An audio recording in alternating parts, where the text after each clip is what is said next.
Assalamualaikum warahmatullahi wabarakatuh. Nama saya Gunawan Prasetyo dari PJJ Informatika. Di sini saya ingin mengimplementasikan UAS jaringan VIP ya. Oke. Yang pertama materinya itu ada model QoS. Apa sih itu QoS? Dalam konteks ini, teknologi informasi dan komunikasi, QoS itu mengacu pada berbagai mekanisme dan teknik yang digunakan untuk memastikan bahwa layanan tertentu seperti suara, video, atau data memenuhi kriteria kinerja tertentu. Nah, di sini tahapannya itu ada aplikasi monitoring, yang kedua QoS monitoring, yang ketiga monitor, yang ke oh ini maaf, ini yang keempat ini monitor objek. Saya lupa ganti nomor 4. Oke, lanjutnya. Nah, yang pertama itu monitor aplikasi. Aplikasi monitoring bisa berupa alat atau aplikasi perangkat lunak yang memvisualisasikan data dan hasil monitoring, menghasilkan laporan, dan memberikan peringatan. Aplikasi ini menggunakan data yang dikumpulkan oleh lapisan-lapisan di bawahnya nih, untuk menampilkan status dan kinerja sistem saat ini. Dan selanjutnya ada QoS monitoring. Nah, pemantauan QoS melibatkan pengukuran berbagai metrik kinerja seperti latensi, dropback, kehilangan paket, dan ketersediaan. Nah, lapisan ini juga memastikan bahwa sistem memenuhi standar QoS atau perjanjian tingkat layanan, Service Level Agreement atau SLA, yang telah ditentukan. Nah, selanjutnya ada monitor.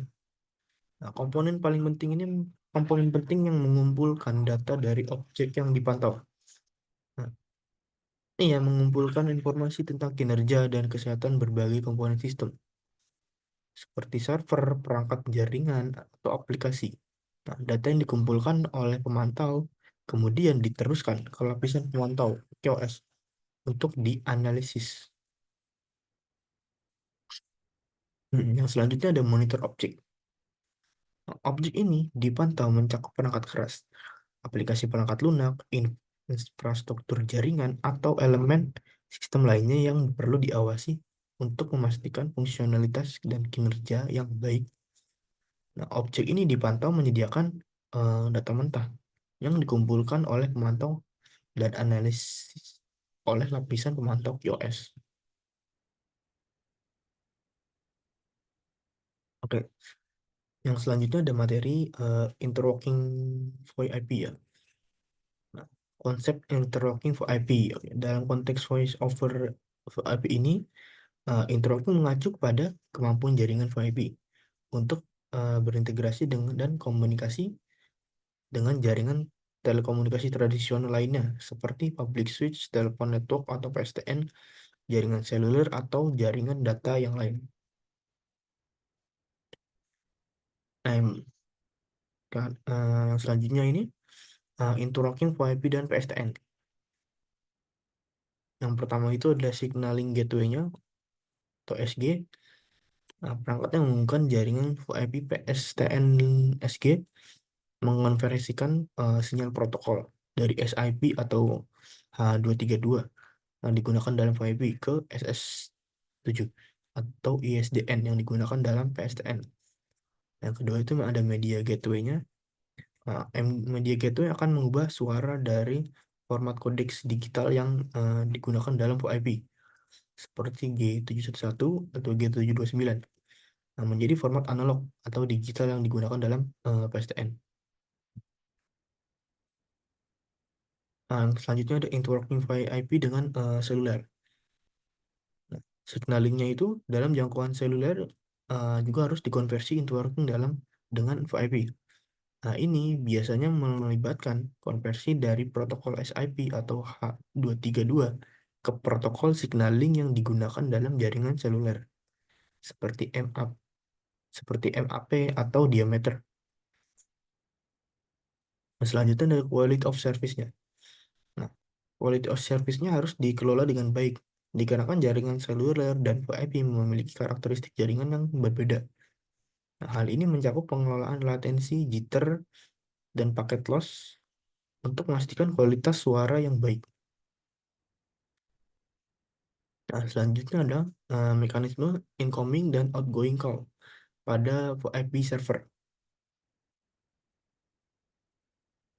Nah, di sini ada jaringan IP dan jaringan telepon. Nah, di sini ada mengomunikasikan ke VoIP server. Ada call jaringan analog ke VoIP server, lalu outgoing call ke jaringan analog ya. Ini ada telepon telepon rumah ini ya. Telepon rumah ada kode akses tujuannya yang dihubungkan dengan jaringan IP ke laptop. Ini kode akses 1102. Nah, di sini jaringan telepon. Oke, penjelasannya seperti ini. Panggilan keluar atau outgoing call. Yang pertama itu ada inisiasi. Perangkatnya seperti telepon IP atau komputer dengan identitasnya. Nah, misalkan 101.1.102 ya. Memulai panggilan dengan mengirim permintaan ke server IP melalui jaringan IP ya. Yang kedua itu proses server IP-nya. Server IP-nya ini memproses permintaan panggilan tersebut. Nah, ini mungkin melibatkan konversi panggilan dari format digital IP. Nah, formatnya itu dikonvert berarti dari IP ke analog tergantung pada tujuan panggilannya. Nah, yang ketiga ada PABX-nya dan jaringan telepon. Sistem PABX kemudian mengarahkan panggilan ke jalur analog yang sesuai, seperti nomor telepon 201 atau 202. Nah, selanjutnya itu penyelesaian panggilannya. Panggilan pencapai tujuan di jaringan analog dan komunikasinya terjalin. Yang ini itu outgoing call. Nah, selanjutnya itu ada incoming call, panggilan masuk. Nah, yang pertama yang dilakukan apa? Ada inisiasi. Nah, telepon analog seperti 201 atau 202-nya memulai panggilan melalui jaringan telepon tradisional, jaringan atau jaringan teleponnya. Nah, selanjutnya ada PABX-nya dan jaringan telepon.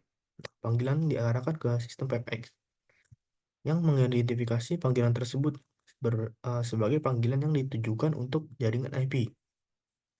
Nah, jadi PABX-nya ini dia sudah memvalidasi ya, mengidentifikasi kalau yang sedang dipanggil itu jaringan IP, maka akan dilanjutkan ke jaringan IP ya.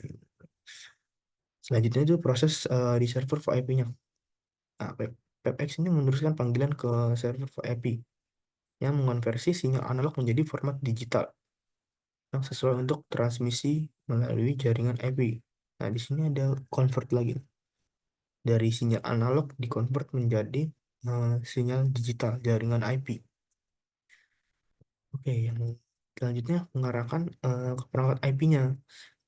Server VIP ini kemudian mengarahkan panggilan ke perangkat IP yang sesuai, seperti 101 atau 102, lalu menyelesaikan pengaturan panggilannya.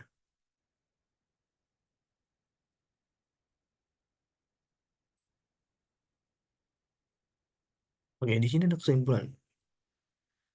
Secara keseluruhan, server VIP ini berfungsi sebagai jembatan antara jaringan IP dan jaringan telepon tradisional, menangani konversi atau pengaturan panggilan kedua arah. Jadi panggilan dari analog akan dapat terhubung ke panggilan IP ya, atau sebaliknya. Jadi panggilan dari jaringan IP bisa terhubung ke panggilan analog atau jaringan telepon tradisional yang mungkin di zaman-zaman sekarang masih ada jaringan analog ya. Oh, belum, belum semuanya ke jaringan IP. Maka dibutuhkan untuk konversi itu. Oke, begitu saja penjelasan dari saya.